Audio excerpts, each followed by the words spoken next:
আসসালামু আলাইকুম। আশা করি সকলে ভালো আছেন। আপনারা আমার কাছে অনেকে জানতে চেয়েছেন বিজিবির বেসামরিক মাঠ কার্যক্রম কখন শুরু হবে। তো আপনাদেরকে বলে রাখি, ইতিমধ্যে কিন্তু বিজিবির বেসামরিক মাঠ কার্যক্রম শুরু হয়ে গিয়েছে।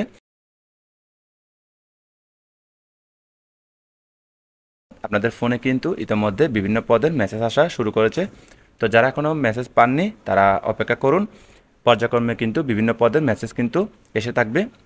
তো যারা আবেদন করেছেন ইতিমধ্যে কিন্তু আপনাদের ফোনে মেসেজ চলে এসেছে।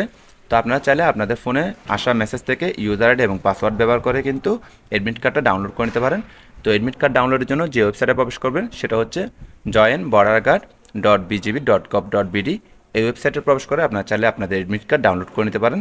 তো যারা অ্যাডমিট কার্ড ডাউনলোড করতে পারবেন না বা পারছেন না, তারা চাইলে স্ক্রিনে দেখানো হোয়াটসঅ্যাপ নাম্বারে যোগাযোগ করতে পারেন। তো একটা কথা বলে রাখি, আপনারা যারা বিজিবির বেসামরিক মাঠ কার্যক্রমে অংশগ্রহণ করবেন তাদের জন্য আমি বিজিবির বেসামরিকের লিখিত পরীক্ষা এবং ভাইভা পরীক্ষার জন্য আপডেট চূড়ান্ত সাজেশন রেডি করেছি। তো আপনারা চাইলে সেই চূড়ান্ত সাজেশনের পিডিএফ কপি নিতে পারেন। সেজন্য আপনাদেরকে হোয়াটসঅ্যাপে মেসেজ দিতে হবে। তো এই ছিল আজকে ভিডিও, আশা করি বুঝতে পারছেন। এরপরে যদি বিজিবি সংক্রান্ত কোনো প্রশ্ন থাকে আপনারা চাইলে কমেন্টের মাধ্যমে জানাতে পারেন। সকলকে ধন্যবাদ। আসসালামু আলাইকুম।